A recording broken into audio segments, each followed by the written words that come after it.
कृतैः भवते नान्यपन्था विद्यते यनाय प्रजापतिश्चरति गर्भे अन्तः अजायमानो बहुधा विजायते तस्य धीराः परिजानन्ति योनिम् मरीचीनां पदमिच्छन्ति वेधसः यो देवेभ्य आतपति यो देवानां पुरोहितः पूर्वो यो देवेभ्यो जातः नमो रोचाय ब्राह्मये रुचं ब्राह्मं जनयन्तः देवा अग्रे तदब्रुवन् यस्त्वैवं ब्राह्मणो विद्यात् तस्य देवा सन्वशे दृश्यते लक्ष्मीश्च पत्न्या अहोरात्रे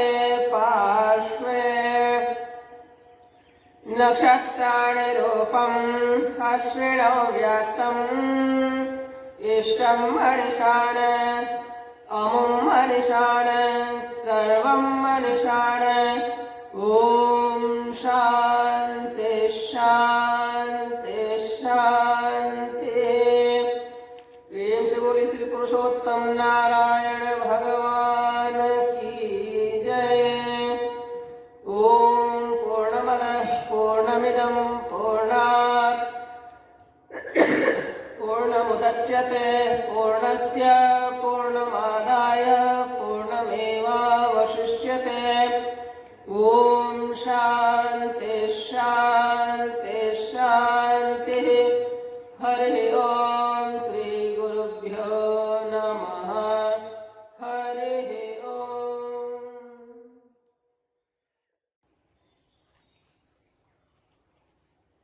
हरिः ॐ आनन्दम्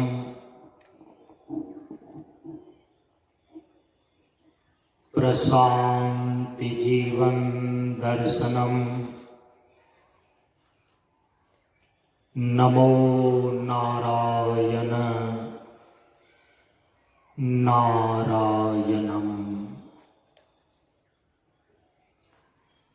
भरा हुआ है जो भावों से बहती उसमें रसधार है। भरा हुआ है जो भावों से बहती उसमें रसधार है। वो नर नारायण है, वो नारी नारायणी है जिनको सत्संग से प्यार है। क्योंकि तात स्वर्ग अपवर्ग सुख धरई तुला इक अंग तुलना ताही सकल मिली जो सुख लव सत्संग। इसलिए सत्संग में आइए तज ममता और अभिमान जो जो पग आगे बढ़े कोटिन यज्ञ समान। हम सभी लोग मनियर आश्रम मंच पर मंच परंपरागत नव संन्यास दिवस के उपलक्ष्य में 4 दिसंबर से लेकर 10 दिसंबर तक आयोजित 7 दिवसीय ज्ञान मार्ग सत्संग कार्यक्रम के पूर्णाहुति सत्संग में उपस्थित है। मंच के नियमानुसार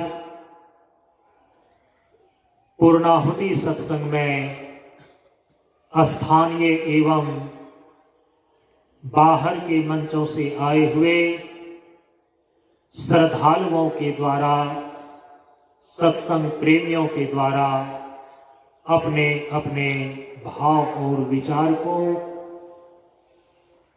प्रदर्शित किया जाता है। इस क्रम में हम सभी लोगों के समक्ष ब्रह्मचारिणी निकेता दीदी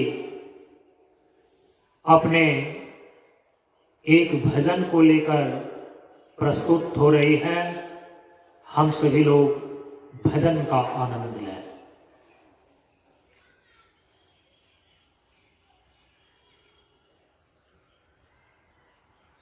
आज मैं आप लोगों के सामने एक भजन प्रस्तुत करती हूँ।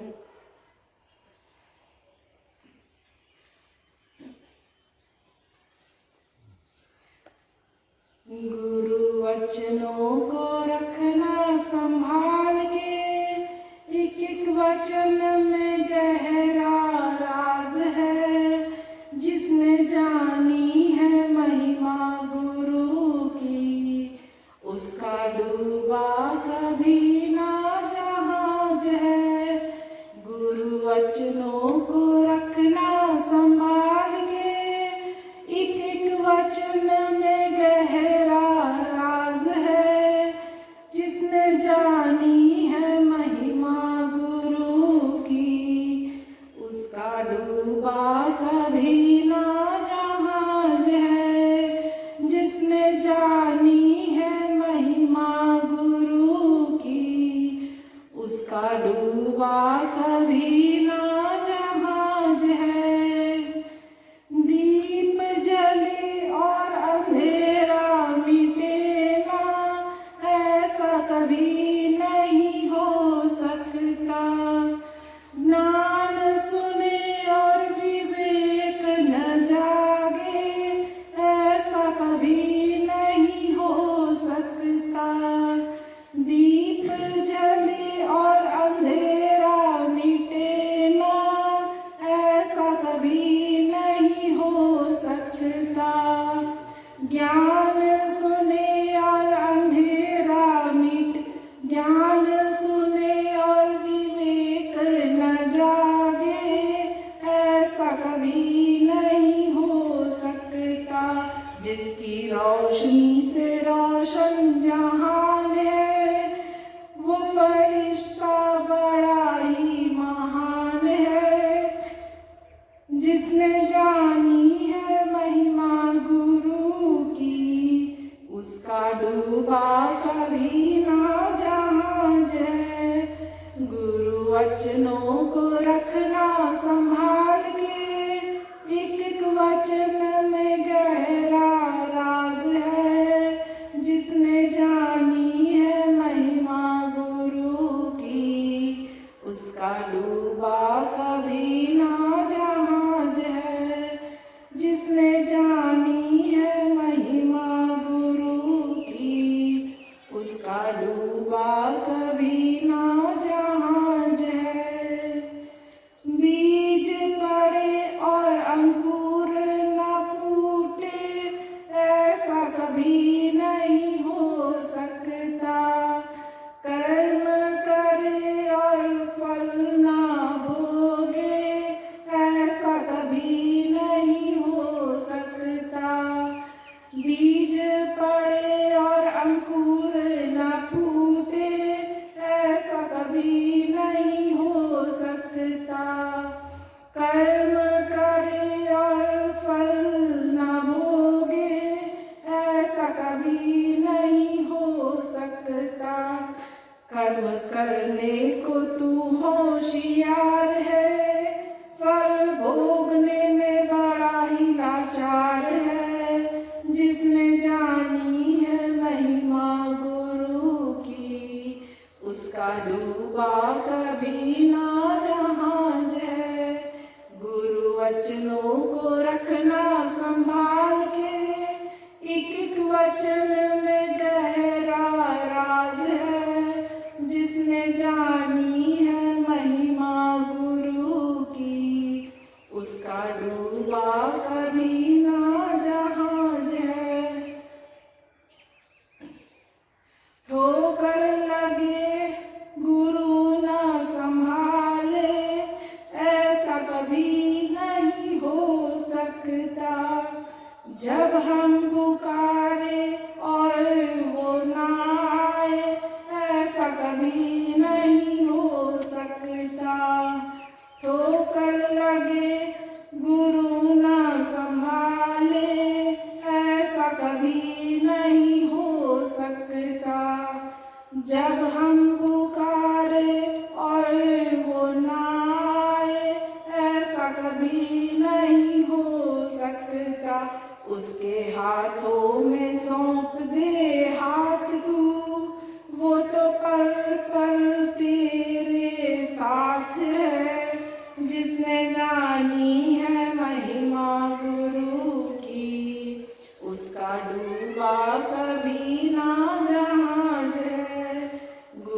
वचनों को रखना संभाल के, एक एक वचन में गहरा राज है, जिसने जानी है महिमा गुरु की, उसका डूबा कभी ना जहाज है।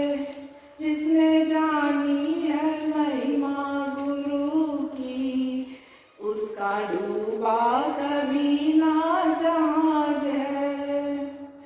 गुरु परिपूर्ण समर्पित तू हो जा, धोखा कभी नहीं खा सकता। लक्ष्मण रेखा सत्संगी हो तो रावण कभी नहीं आ सकता। गुरु परिपूर्ण समर्पित तू हो जा, धोखा कभी नहीं खा सकता। लक्ष्मण रेखा सत्संग की हो तो रावण कभी नहीं आ सकता। अब तो हर पल होता आभास है, गुरु सदा ही हमारे साथ है। जिसने जानी है महिमा गुरु की, उसका डूबा कभी ना जहाज है। गुरु वचनों को रखना संभाल के, एक एक वचन में गहरा राज है। जिसने जानी है महिमा गुरु की, उसका डूबा कभी ना जहाज है। जिसने जानी है महिमा गुरु की, उसका डूबा कभी ना जहाज है। जिसने जानी है महिमा गुरु की, उसका डूबा कभी ना जहाज है। परम पूज्य गुरुदेव बाबा के चरणों में कोटि कोटि नमन करते हुए आप सबों को एक साथ मेरा नमो नारायण।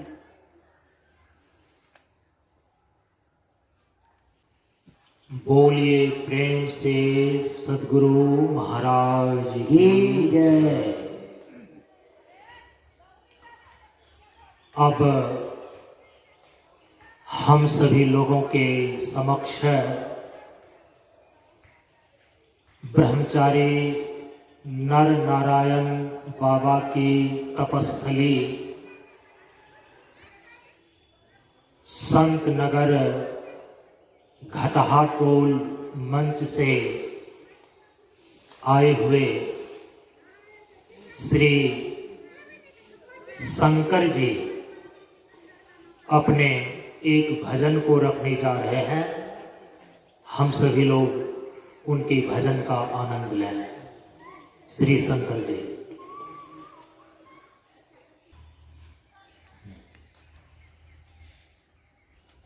बोलिए प्रेम से श्री सद्गुरु महाराज की जय। अभी हम सभी गुरु भाइयों को मेरे तरफ से नमो नारायण। अभी मैं अपना टूटी फूटी भाषा में एक भजन प्रस्तुत कर रहा हूँ और आप सुनिए। आपको गुरु ब्रह्मा गुरु विष्णु गुरुदेव महेश्वर गुरु साक्षात परम ब्रह्म तस्मै श्री गुरुवे नमः। तस्मै श्री गुरुवे नमः। अखंड मंडलाकारं व्याप्तं येन चराचरं तत्पदं दर्शितं येन तस्मै श्री गुरुवे नमः। प्रेम से बोलिए एक बार शांतानंद बाबा की जय। जगत रूठ जाए गुरु तुम न रूठो, तुम ही हो मेरे जिंदगी का सहारा। जगत रूठ जाए गुरु तुम न रूठो, तुम ही हो मेरे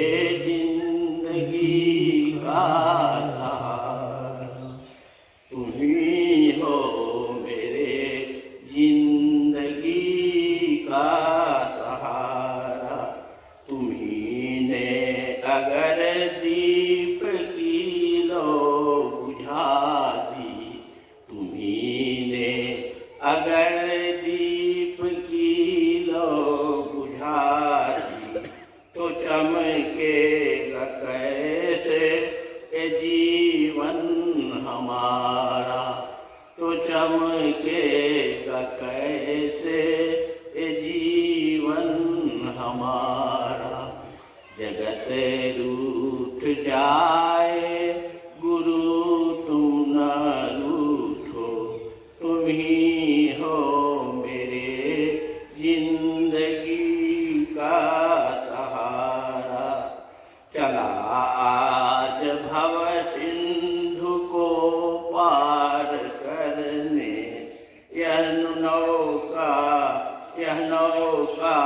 तुम्हारा लेकर सहारा। चला आज भव सिंधु को पार करने, यह नौका तुम्हारा ही लेकर सहारा। तुम ही रूठ बैठे अगर मेरे नाविक, तुम ही रूठ बैठे अगर मेरे गुरुवर, तो डूबे तरनी न पाकर सहारा, तो डूबे तरनी न पाकर सहारा।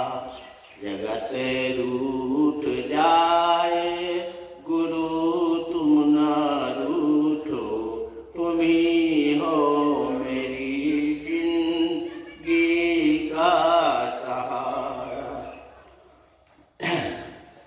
बड़ी कठिनता से पकड़ा है गुरु जी, मोहब्बत के हाथों ने दामन तुम्हारा, मोहब्बत के हाथों ने दामन तुम्हारा। छुड़ाओ इसे मत निर्बल जान कर, छुड़ाओ इसे मत निर्बल जान मुझको, तुम्हारा नहीं अब ए दामन हमारा, तुम्हारा नहीं अब ए दामन हमारा।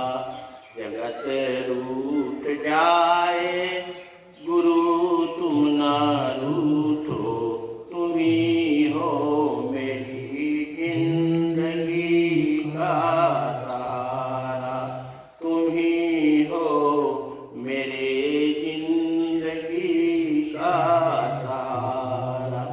तुम ही ज्योति बन कर बसे हो नयन में, तुम्ही ने दिखाया मुझे पथ सारा, तुम्ही ने दिखाया मुझे पथ सारा। तुम्हारे सिवाय इस अंधेरी डगर में मुझे कौन आकर के देगा सहारा, मुझे कौन आकर के देगा सहारा। जगत रूठ जाए गुरु तुम न रूठो, तुम ही हो मेरी जिंदगी का सहारा। जय गुरुदेव। बाबा एक काम खोज करें, कहिए राधे स्वाते गौर छोटा सा जी गा लीजिए छोटा सा। हरि नाम नहीं तो जीना क्या, हरि नाम नहीं तो जीना क्या। अमृत है हरि नाम जगत में, अमृत है हरि नाम जगत में, इसे छोड़ विष पीना क्या, हरि नाम नहीं तो जीना हरि नाम नहीं तो जीना क्या। काल सदा अपने रस डोले, ना जाने कब सिर चढ़ बोले। काल सदा अपने रस डोले, ना जाने कब सिर चढ़ बोले। हरि नाम जपो निस्वासर इसमें, हरि नाम जपो निस्वासर इसमें। बरसों और महीना क्या, हरि नाम नहीं तो जीना क्या। हरि नाम नहीं तो जीना क्या। तीरथ है हरि नाम तुम्हारा, तीरथ है हरि नाम तुम्हारा। फिर क्यों फिरता मारा मारा, फिर क्यों फिरता मारा मारा। अंत समय हरि नाम न आवे, अंत समय हरि नाम न आवे। अंतिम समय में भगवान नाम जो है शायद ही आता है, इसलिए अभ्यास करना चाहिए कि हम मरते समय भी परमात्मा का ध्यान करें नाम में। अंत समय हरि नाम न आवे, और काशी और मदीना क्या, हरि नाम नहीं तो जीना क्या। हरि नाम नहीं तो जीना क्या। भूषण से सब अंग सजावे, रसना पर हरि नाम नावे। भूषण से सब अंग सजावे, रसना पर हरि नाम नयावे। देह पड़ी रह जाए यहीं पर, देह पड़ी रह जाए यहीं पर। कुंडल और नगीना क्या, हरि नाम नहीं तो जीना क्या। हरि नाम नहीं तो जीना क्या। अमृत है हरि नाम जगत में, इस छोर विष पीना क्या। हरि नाम नहीं तो जीना क्या। हरि नाम नहीं तो जीना। इतना का करके मैं वाणी को विश्राम देता हूँ। जय गुरुदेव। बोलिए प्रेम से गुरु हरि भगवान की जय। अब हम सभी लोगों के समक्ष सिद्धि दीदी अपने विचारों को रखने जा रही है। हम सभी लोग ध्यान पूर्वक सुने।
मंच का जो मुख्य विषय है वह है जीवन।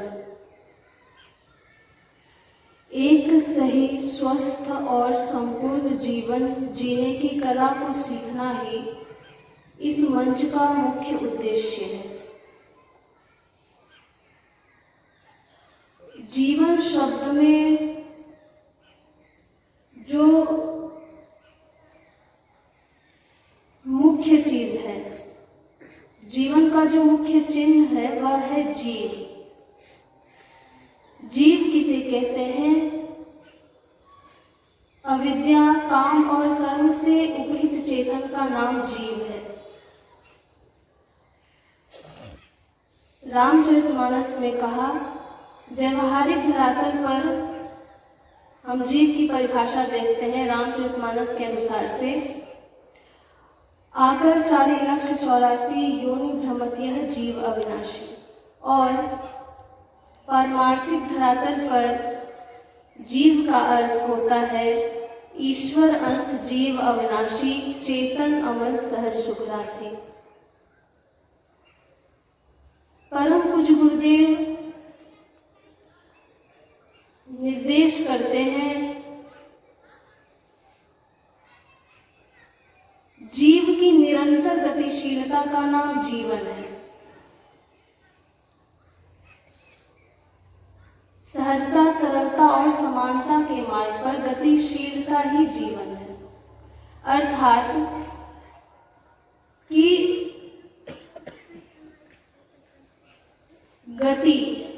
गति कहने का अर्थ है यह जो जीव है वह गति करता है। निम्न योनियों से लेकर उच्च योनि, अर्थात यह 84 लाख प्रकार की योनियों में गति करता है और 14 प्रकार के लोकों में गति करता है।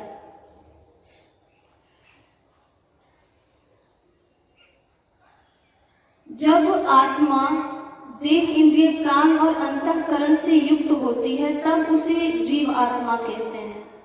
और जब जीव देह, इंद्रिय, प्राण और अंतःकरण से मुक्त हो जाती है तब उसे मुक्त जीवात्मा कहते हैं। यह जो जीव है वह किस प्रकार से गति करता है? 14 प्रकार के लोकों और 84 प्रकार की योनियों में। तो 14 लोक जो हैं उसमें से 60 लोक को ऊर्ध्व लोक कहते हैं और 60 लोक को अधः लोक कहते हैं। तो श्रीमद् भगवद गीता में भगवान कहते हैं कि ऊर्ध्वम गच्छन्ति सत्वस्था, अर्थात जो सत्वगुण में स्थित होते हैं, जो सत्वगुणी कर्म करते हैं, तो उस जीव की जो गति होती है वह उत्तम गति होती है। वह उच्च लोक और उच्च योनि को प्राप्त होता है, अर्थात वह देवताओं के शरीर को प्राप्त होता है और स्वर्ग इत्यादि लोकों को प्राप्त होता है। फिर भगवान कहते हैं मध्यम तिष्ठन्ति राजसाः, अर्थात जो जीव रजोगुणी कर्म वाले होते हैं, रजोगुण में स्थित होते हैं, तो उनकी गति मध्यम होती है, अर्थात वह मध्यम लोक और मध्यम योनि को प्राप्त होते हैं, अर्थात वह मृत्यु लोक और मनुष्य के शरीर में ही उनकी गति होती है। वह मनुष्य के शरीर और मृत्यु लोक को ही प्राप्त होते हैं। तीसरा है अधो गच्छन्ति तामसाः, अर्थात जो तमोगुण में स्थित होते हैं, जिनके पाप कर्म होते हैं, वह निम्न योनि और निम्न लोक को प्राप्त होते हैं, अर्थात वह कीट पतंग इत्यादि के शरीर में जाते हैं। तो इस प्रकार से यह जो जीव गति करता है तीनों गुणों के अनुसार से अपने अपने लोक और योनियों में वह गति करता है। अब हम यह किस प्रकार से जानेंगे कि हम जो कर्म कर रहे हैं वह तमोगुणी कर्म कर रहे हैं या रजोगुणी कर्म कर रहे हैं या सतोगुणी कर्म कर रहे हैं, जिसके कारण से हमारी किस प्रकार की गति होगी। तो उसके लिए परम पूज्य गुरुदेव ने तीनों के लक्षण बतलाए कि यह हम किस प्रकार से जान सकते हैं कि हम तमोगुण में स्थित हैं अथवा रजोगुण में स्थित हैं अथवा सत्वगुण में स्थित हैं।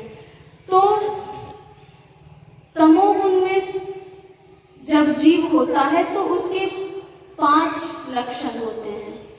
परम पूज्य गुरुदेव बतलाते हैं, पहला है आलस्य, दूसरा है प्रमाद, तीसरा है निद्रा, चौथा है अज्ञान और 5वां है मोह।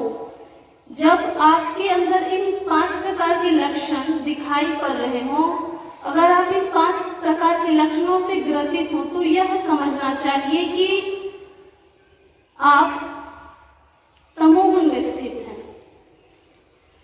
अब जो दूसरा रजोगुण है, इस रजोगुण के भी 5 प्रकार के लक्षण बतलाए गए हैं। पहला है लोभ, दूसरा है प्रवृत्ति, प्रवृत्ति अर्थात कर्माशक्ति, तीसरा है स्वार्थ बुद्धि, चौथा है स्पृहा, स्पृहा कहने का अर्थ है सकामता, किसी भी कार्य को कामनापूर्ण रूप से करना स्पृहा कहलाता है, और 5वां है अशांति। तो यह जो 5 प्रकार के लक्षण हैं, तो यह समझना चाहिए कि वह जीव रजोगुण में स्थित है। और तीसरा जो है सत्वगुण, तो सत्वगुण में जो जीव स्थित है उसके भी 5 प्रकार के लक्षण बतलाए गए हैं। पहला है निर्मलता, दूसरा है प्रकाशता, अर्थात वह जीव निर्मल अर्थात शुद्ध होता है, दूसरा है प्रकाशता, तीसरा है अनामयम, अनामयम कहने का अर्थ है विकार रहित होना, स्थिर कुटस्थ होना, अर्थात वह किसी भी परिस्थिति में अपने आप को स्थिर रखता हो, उसे अनामयम कहते हैं। चौथा है विवेकशीलता, अर्थात विवेकशीलता कहने का अर्थ है कि सही और गलत में विवेक करना। विवेक जरूरी नहीं है कि कोई पढ़ा लिखा मनुष्य ही करता है और अनपढ़ नहीं कर सकता है। विवेक करना एक बहुत ही महत्वपूर्ण चीज है, वह एक अनपढ़ व्यक्ति भी कर सकता है। सही और गलत की पहचान करना एक बहुत ही महत्वपूर्ण कार्य है। तो यह सत्वगुण में स्थित होने का चौथा लक्षण है। और 5वां है सुख की वृत्ति, अर्थात वह जो जीव है वह अपने अंदर हमेशा आनंद का अनुभव करता है। यह जो 5 लक्षण है, निर्मलता, प्रकाशता, अनामयम, विवेकशीलता और सुख की वृत्ति, तो यह जो 5 लक्षण है, इससे यह पता चलता है वह जीव सत्वगुण में स्थित है। तो इस प्रकार से परम पूज्य गुरुदेव के अनुसार से जो व्यक्ति तमोगुण में स्थित है उसके 5 लक्षण बतलाए गए, जो रजोगुण में स्थित है उनके 5 लक्षण बतलाए गए, और जो सतोगुण में स्थित है उनके 5 लक्षण बतलाए गए। अब हम लक्षण के अनुसार से यह पता तो कर सकते हैं कि जीव सतोगुणी है अथवा रजोगुणी है अथवा तमोगुणी है, किंतु अब हम इससे निवृत्त कैसे हो सकते हैं, अर्थात तमोगुण और रजोगुण से निवृत्त होकर सत्वगुण में स्थित कैसे हो सकते हैं। तो उसके लिए परम पूज्य गुरुदेव ने 3 सूत्र बतलाए हैं। तो पहला है तमोगुण से निवृत्ति के जो 3 सूत्र हैं, वह है सेवा, श्रम और समय का पावन। परम पूज्य गुरुदेव निर्देश करते हैं सेवा को लेकर, फर्ज समझकर कार्य करना आवश्यक है और तन सेवा साधन जन सेवा सिद्धि। दूसरा सूत्र है श्रम, श्रम को लेकर निर्देश करते हैं प्रत्यंगों से काम लें धीरे धीरे होकर। और तीसरा है समय का पावन, समय का पावन को लेकर परम पूज्य गुरुदेव निर्देश करते हैं शुभ कार्य में शीघ्रता आवश्यक है और दुष्कार्य में दीर्घता आवश्यक है।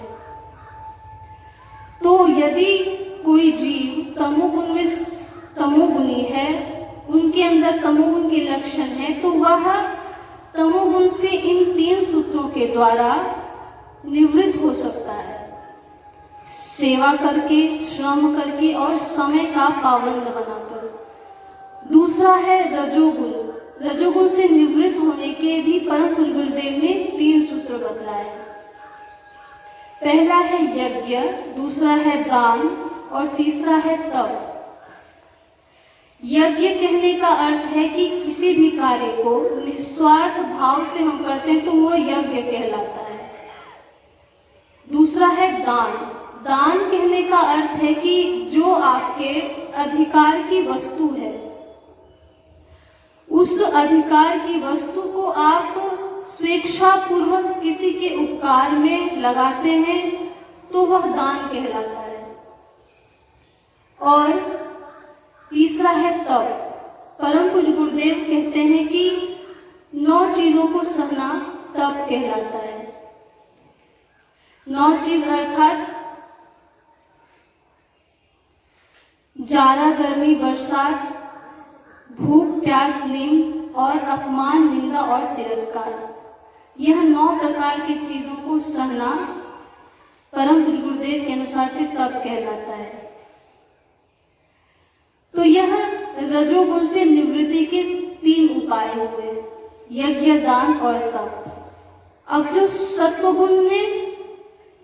सत्वगुण से निवृत्त नहीं होया जाता बल्कि सत्वगुण में स्थित होया जाता है। तो सत्वगुण में स्थित किस प्रकार से हो सकते हैं, तो उसके लिए भी परम पूज्य गुरुदेव ने 3 सूत्र बताए, श्रवण, मनन और निधिध्यासन। अर्थात श्रोत्रिय ब्रह्मनिष्ठ महापुरुष के वचनों को, उनके उपदेशों को श्रवण करना।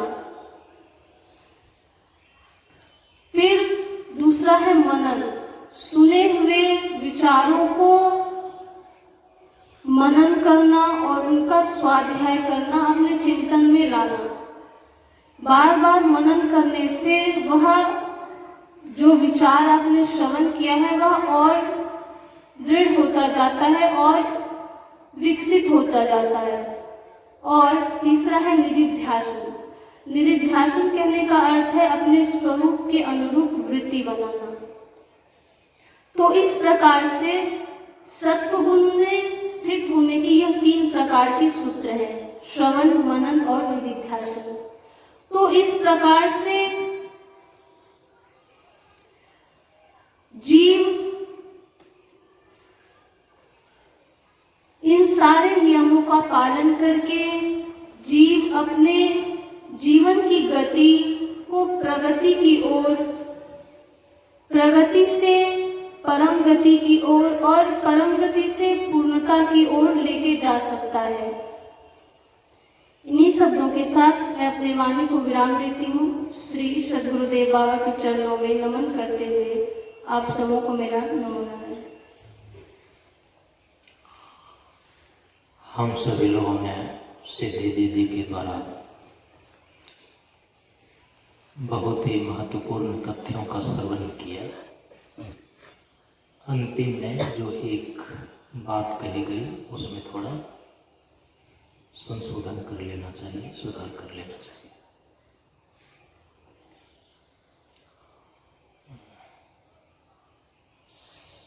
सत्व गुण से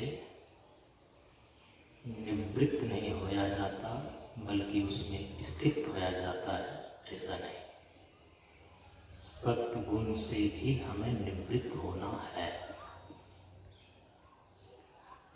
क्योंकि गुण चाहे सत्व ही क्यों न हो,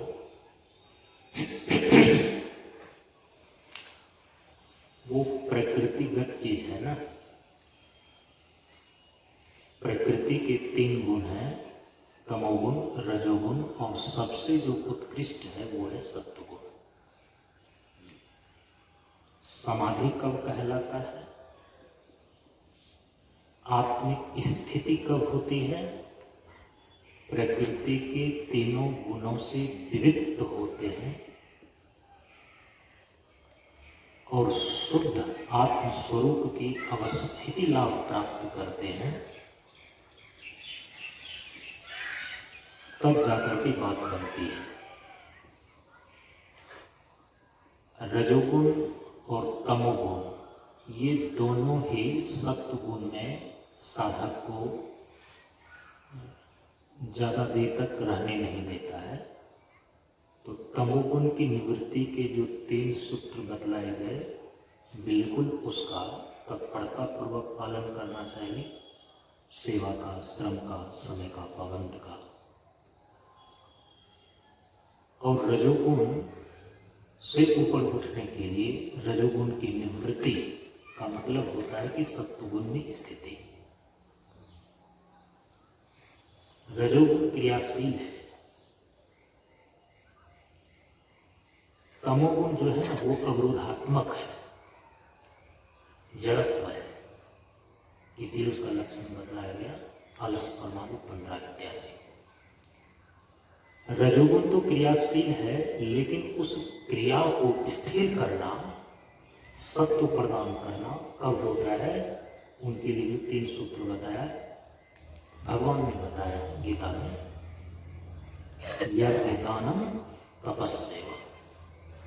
तो आप हो गए सत्वगुण में जाकर के स्थित। तो सत्वगुण में स्थित होना ही हमारी आध्यात्मिक यात्रा की पूर्णता नहीं है।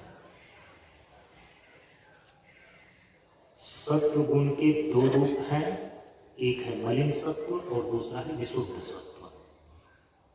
मलिन सत्व उसको बोलते हैं, सतोगुण तो है, हम शांत रहते हैं, स्थिर रहते हैं, सत्वगुण का लक्षण है ऐसा। लेकिन कभी कोई रजोगुण आया और जोर मार दिया, काम की वासना उद्भूत हो गई, क्रोध की वासना उद्भूत हो गई, लोभ की वासना उद्भूत हो गई, काम ऐसा, क्रोध ऐसा, रजोगुण समुद्भव। तो जो गुप्त रूप में काम, क्रोध, लोभ इत्यादि रजस की वासना है ना, कभी कभी उद्भूत हो जाता है, तो सत्वगुण वहां अपने प्रभाव में नहीं रह पाता है। और कभी कभी तमोगुण भी आगे हो जाए, आलस्य छा जाए, प्रमाद छा जाए, मोह हो जाए। तो जिस सत्वगुण के प्रभाव को कभी रजोगुण जोर मार दे और तमोगुण जोर मार दे, तो सत्वगुण का अपना प्रभाव नहीं रह जाए, रजोगुण के प्रभाव में आ जाए, तमोगुण के प्रभाव में आ जाए, ऐसे सत्वगुण की स्थिति को बोलते हैं मलिन सत्व। मलिनता आ जाती है उसमें। लेकिन सत्व की ही एक ऐसी स्थिति है जिसको बोलते हैं विशुद्ध सत्व। और जो विशुद्ध सत्व है ना, सत्व गुण की ऐसी स्थिति है जहां रजोगुण और तमोगुण कभी भी अपने प्रभाव को नहीं दिखा पाता। हमेशा सत्व गुण का प्रकाश ही बना रहे, हमेशा सत्व गुण का ही प्रभाव बना रहे, वह कभी भी रजोगुण और तमोगुण के प्रभाव में न आवे। ऐसी सत्वगुण की स्थिति विशुद्ध सत्व कहलाती है। और साधक को आत्मा के शुद्ध स्वरूप का, आत्मा के यथार्थ स्वरूप का अनुभव और अनुभूति करने के लिए समस्त प्रकार की साधनाओं का अभ्यास करके उनको विशुद्ध सत्व में स्थित होना है। क्योंकि विशुद्ध सत्व में एक ऐसी सात्विकी वृत्ति है बुद्धि की, जो आत्मा के यथार्थ स्वरूप को स्वरूप के अनुरूप ही समझता है। विशुद्ध सत्व जो है ना, हमारे शास्त्रों में उसको गुण नहीं कहा गया है और उसको निर्गुण भी नहीं कहा गया है। गुण उसको बोलते हैं जो बंधन का काम करे। सत्वगुण सुख की वृत्ति से इस जीव को बांधता है। रजोगुण प्रवृत्ति से इस जीव को बांधता है, और तमोगुण जो है ना, आलस्य, प्रमाद इत्यादि की वृत्ति से, मोह की वृत्ति से इस जीव को बांधता है। गुण का अर्थ ही व्याकरण में होता है रस्सी।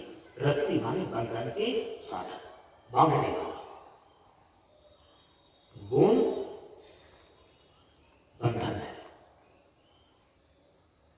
लेकिन जो विशुद्ध सत्व है ना, ये बंधनकारी नहीं है। आत्मा को जस का तस प्रकाशित करता है, आत्मा को आवर्जित नहीं करता, आत्मा के स्वरूप को किसी भी प्रकार से बाधित नहीं करता, अन्यथा रूप से नहीं दिखाता। ये है विशुद्ध सत्व का खासियत। इसीलिए हमारे शास्त्रों में और गुण के जो तत्व की दृष्टि से विचार करने वाले तत्वदर्शी महापुरुष हैं, परमश्री कपिल मुनि, भागवत इत्यादि ग्रंथों में भगवान वेदव्यास के द्वारा भी इस तथ्य को स्पष्ट कर दिया गया कि जो विशुद्ध सत्व है ना, वो बंधनकारी नहीं है, आत्मा को आवरणित नहीं करता, आत्मा के स्वरूप को स्वरूप के अनुरूप ही प्रकाशित करता है, इसलिए बंधनकारी नहीं है। और यदि बंधनकारी नहीं है, हम उसको गुण नहीं कर सकते, तो क्या निर्गुण है? कहा कि निर्गुण भी नहीं है। अब उसके लिए एक स्पेशल शब्द दिया गया है, अगुण। रामचरितमानस में आपने पढ़ा होगा कई जगह, अगुण। अ माने नहीं, गुण माने गुण, गुण माने बंधन, अ माने नहीं, जो बंधनकारी नहीं है, हम उसको बोलते हैं अगुण। तो विशुद्ध सत्व है अगुण, बंधनकारी नहीं है। लेकिन इस विशुद्ध सत्व की स्थिति को प्राप्त करके हमारा लक्ष्य क्या है?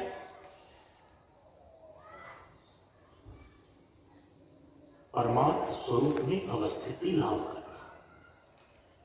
और परमार्थ सत्य जो है ना, वो विशुद्ध सत्व नहीं है। परमार्थ सत्य के रूप में तो केवल दो ही तत्व की प्रतिष्ठा है, आत्मा एक सत्य सनातनश्च सत्यम ज्ञानम अनंतम ब्रह्म। माना ब्रह्मात्म तत्व ही केवल परमात्म सत्य है,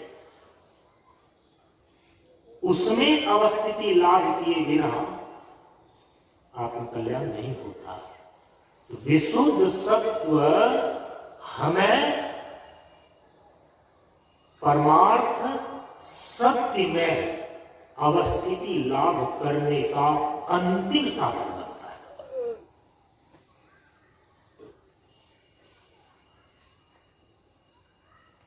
योग के अंदर उसी विशुद्ध सत्व की स्थिति को बोलते हैं विवेक ख्याति, और उसी विवेक ख्याति के बल पर एक साधक त्रिगुणात्मक प्रकृति से विलिप्त होकर अपनी चेतन आत्मा को पृथक करके यथार्थ स्वरूप में अवस्थिति लाभ प्राप्त करता है, जिसको बोलते हैं निर्विकल्प समाधि। ये तो कैसे होगा वो? यदि विशुद्ध सत्व में आप स्थित हैं, कौन से साधन हम करें कि परमार्थ सत्य में हमारी अवस्थिति हो जाए? तो उसी के लिए यहां पर बताया गया। उनके लिए 3 साधन है, श्रवण, मनन और निधिध्यासन। यहां किसी भी चीज को सुनना ये श्रवण नहीं है, किसी चीज को मनन करना ये मनन नहीं है, और किसी चीज का ध्यान लगा लेना ये निधिध्यासन नहीं है। ये तीनों ही शब्द पारिभाषिक है। आत्मा और ब्रह्म के यथार्थ स्वरूप के विषय में श्रोत्रिय ब्रह्मनिष्ठ सदगुरु के उपदेश को सुनना, ये श्रवण कहलाता है। श्रुति प्रमाण से ब्रह्मात्म तत्व के यथार्थ स्वरूप के बारे में सुनना ये श्रवण है। और मनन किसको बोलते हैं? युक्ति पूर्वक सुने हुए चीजों का अपनी बुद्धि में निश्चय करना, ये मनन कहलाता है।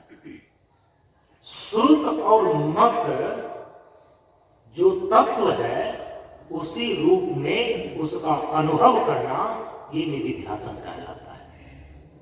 यदि श्रवण, मनन और निधिध्यासन ये तीनों वेदांत के साधन आपके परिपूर्ण हो गए तो आपको परमार्थ स्वरूप की उपलब्धि हो जाती है, परमार्थ सत्य का साक्षात्कार हो जाता है। ये क्योंकि आज संन्यास दिवस है तो 5-10 मिनट के लिए दीदी से भी सुनते हैं।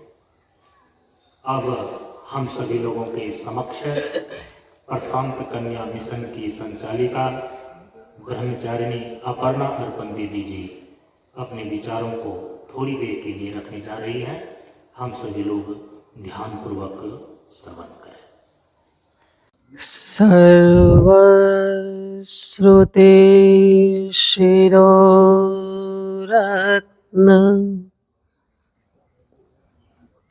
विराजित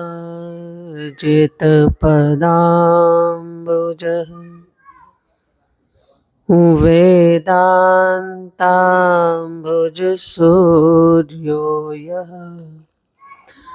तस्मै श्री गुरुवे नमः। तस्मै श्री गुरुवे नमः। श्री सद्गुरुदेव बाबा के चरणों में नमन करते हुए आप सबों को मेरा नमो नारायण। हम सभी लोग विगत वर्षों की भांति समस्तीपुर जिला अंतर्गत मनियर मंच पर प्रशांत योगाश्रम में नव संन्यास दिवस के उपलक्ष्य में आयोजित 7 दिवसीय सत्संग सत्र जो 2025 ईस्वी के 4 दिसंबर से 10 दिसंबर तक आयोजित है, इसके पूर्णाहुति सत्संग सत्र में उपस्थित हैं। हम सभी लोग निरंतर सत्संग का श्रवण कर रहे हैं। यह हम सभी के लिए परम ही लाभदायक स्थिति है, क्योंकि सत्संग ही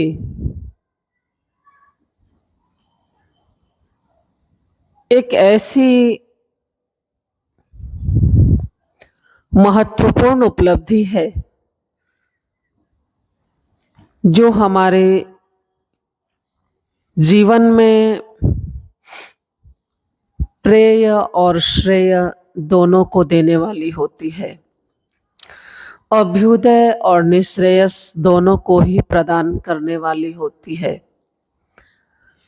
परम पूज्य प्रशांत गुरु बाबा कहते हैं, सत्संगति में पाया है साधन सुंदर ध्यान। इसलिए सत्संगति हमारे जीवन के लिए बहुत ही महत्वपूर्ण उपलब्धि है।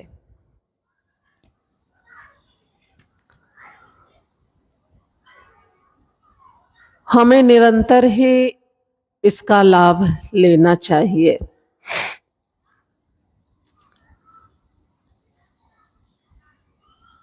हमने सुना है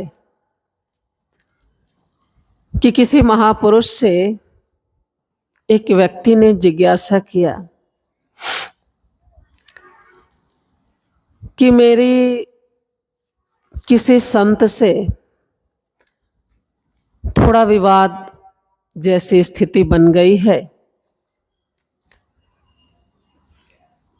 और वह विवाद यहाँ तक पहुँच गया कि हमने उनकी बहुत ही निंदा की है। क्या उसका दोष हमें प्राप्त होगा? क्या वह अभिशाप के रूप में हमारे जीवन में प्राप्त होगा? तो महापुरुष ने कहा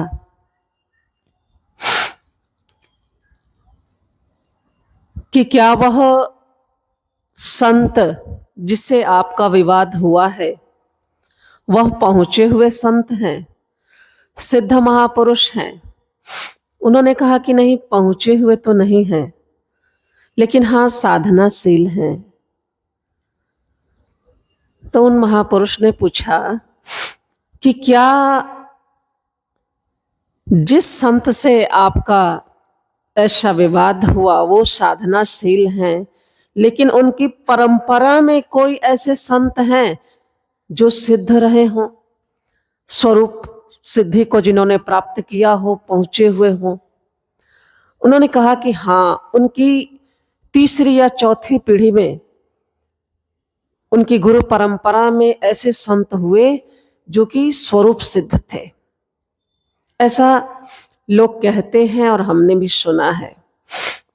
तब उन महापुरुष ने कहा कि तब तो यदि उनके परंपरा में तीन या चौथी पीढ़ी में कौन कहे, यदि सातवीं पीढ़ी में भी कोई पहुंचे हुए संत रहे होंगे और आपने उनकी परंपरा में साधनाशील साधक से भी यदि कोई विवाद किया है तो जीवन में तो दोष लगना ही लगना है, वो अभिशाप तो प्राप्त होना ही होना है। क्यों?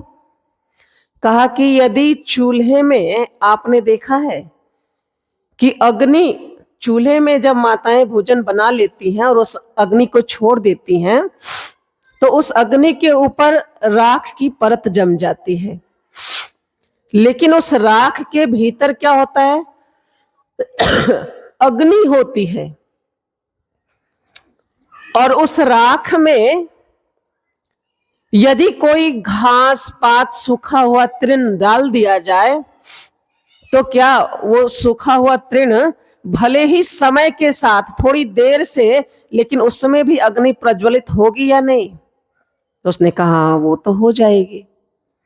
तो वैसे उन्होंने कहा कि उस राख की भांति तुम्हें लग रहा है कि इस साधक में कोई सिद्धि नहीं है, ये पहुंचा हुआ नहीं है, ये सामान्य साधक है, ये साधनाशील है, लेकिन यदि अग्नि की तरह उनके परंपरा में कोई पहुंचे हुए सिद्ध संत महापुरुष हैं तो फिर धीरे धीरे तुम्हारा जो ये व्यवहार, दोषपूर्ण व्यवहार वहां तक पहुंचेगा। तो वह जैसे कि सूखे हुए तृण को यदि हम राख जिसके पीछे अग्नि छुपी हुई है उस राख पर भी रख देते हैं तो उसमें भी अग्नि प्रज्वलित हो जाती है, उसी प्रकार से वह दोष तो प्राप्त हो जाता है। उसी प्रकार से हमें यह नहीं समझना चाहिए कि सत्संग करने से क्या होता है। सत्संग की निरंतरता हमारे जीवन में एक बल देती है। यह सत्संग हमारे जीवन का बौद्धिक परिवर्तन करने में समर्थ होती है। भले ही यह तुरंत दिखाई नहीं पड़ता, लेकिन काल के साथ यह परिलक्षित होता है। परम पूज्य गुरुदेव की परंपरा में कितने ही ऐसे लोग हैं जिन्होंने शुरू में तो ऐसे ही औपचारिकता के साथ इस मंच से जुड़े, लेकिन कालांतर में धीरे धीरे वो इसे मंच के होकर के रह गए। उनका इतना लगाव और जरूरी नहीं है कि वो लोग पढ़े लिखे थे, समझदार थे, बहुत बुद्धिजीवी थे, ऐसा नहीं। ऐसे लोग भी थे, लेकिन ऐसे भी लोग मंच में आते हैं जो ये कहते हैं कि हमने परम पूज्य प्रशांत गुरु बाबा को सुना, लेकिन उस समय कुछ समझ में नहीं आया। मैं तो केवल वो जिस कपड़े में रहते थे वो कपड़ा मुझे बहुत अच्छा लगता था उनके शरीर पर, और मैं प्रतिदिन अनायास ही पहुंच जाता था उनके दर्शन करने के लिए, उनके दर्शन के लोभ से। और अंतिम दिन ऐसा हुआ कि उन्होंने परम पूज्य प्रशांत गुरु बाबा को कहा कि बाबा यह प्रवचन हमारे गांव में भी जाना चाहिए। बहुत साहस की बात है, क्योंकि उनके पास जाना कोई सामान्य बात नहीं थी। और एक अनपढ़, एक ग्राम का सामान्य व्यक्ति सुनते सुनते उसके मन में इतनी श्रद्धा उत्पन्न हुई कि वो आज भी कहते हैं कि मुझे कुछ समझ में नहीं आता था, लेकिन बाबा जो गेरुआ वस्त्र में पहने रहते थे वो देखने में मुझे बहुत अच्छा लगता था, आकर्षक लगता था, और मैं केवल उसे देखने के लिए ही प्रतिदिन पहुंच जाता था। और अंतिम में मैंने बाबा से यह निवेदन किया कि यह प्रवचन हमारे गांव में भी पहुंचना चाहिए। तो प्रशांत गुरु बाबा ने कहा कि बच्चा मैं तो अभी नहीं जा सकता, लेकिन ये सत्संग तुम्हारे यहाँ पहुंच जाएगा।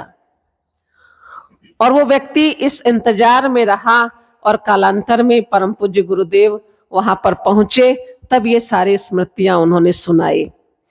तो सत्संग की निरंतरता जीवन में हमारा बौद्धिक परिवर्तन करती है, हमारा आध्यात्मिक परिवर्तन करती है, और यहां तक कि कुछ फल तो हमें दृष्ट रूप में प्राप्त होते हैं और कुछ इसके अदृष्ट फल भी प्राप्त होते हैं, मान्यताओं के रूप में, जीवन मूल्यों के रूप में, संस्कार के रूप में। और यही संस्कार होते हैं जो हम अपने साथ लेकर के जन्म जन्मांतर, देह देहांतर और लोक लोकांतर में गमन करते हैं। परम पूज्य गुरुदेव कहते हैं कि लाखों की भीड़ में केवल 5 ही ब्रह्मचारी ने बाबा के प्रवचन को नहीं सुना था, लेकिन ये 5 लोग ही खिंच करके क्यों आए मेरे पास? क्योंकि इनसे मेरे पिछले जन्म का कोई संबंध था। जैसे कि गायों की झुंड में जब गाय हुंकार भरती है तो उसका बच्चा उसके पास चला आता है, वैसे ही लाखों की भीड़ में ये 5 ब्रह्मचारी, कुछ साधक हमारी परंपरा में सम्मिलित हुए, आए। सत्संग तो सबों ने सुना था, लेकिन सभी इस पथ पर चल न सके। इसलिए ये कभी नहीं समझना चाहिए कि सत्संग सुनने से क्या होता है। सत्संग सुनने का दृष्ट अदृष्ट ये फल होता है, इसका सूक्ष्म संस्कार हमारे मानस पर पड़ता है, और यह हमारे जीवन मूल्यों के रूप में, हमारे संस्कार के रूप में, मान्यताओं के रूप में हमारी बुद्धि में प्रतिष्ठित होता है, और उसी के अनुसार से हमारी बुद्धि निर्णय लेती है। और शास्त्र कहता है यामति शागति। जैसी हमारी बुद्धि में मान्यता होती है, जीव को अपने जीवन में वैसी ही गति की प्राप्ति हो जाती है। इसलिए अपने जीवन में दुर्गति से बचने के लिए, उन्नति को प्राप्त करते हुए सद्गति को प्राप्त करने के लिए सत्संग की परम आवश्यकता है। इसलिए निरंतर हमारे जीवन में सत्संग बना रहे, साधना बनी रहे, ऐसी ही याचना के साथ मैं परम पूज्य गुरुदेव के श्री चरणों में अपने प्रणाम को निवेदित करती हूँ, और इन्हीं शब्दों के साथ अपनी वाणी को विराम देती हूँ। श्री सद्गुरुदेव बाबा के चरणों में नमन करते हुए आप सबों को मेरा नमो नारायण।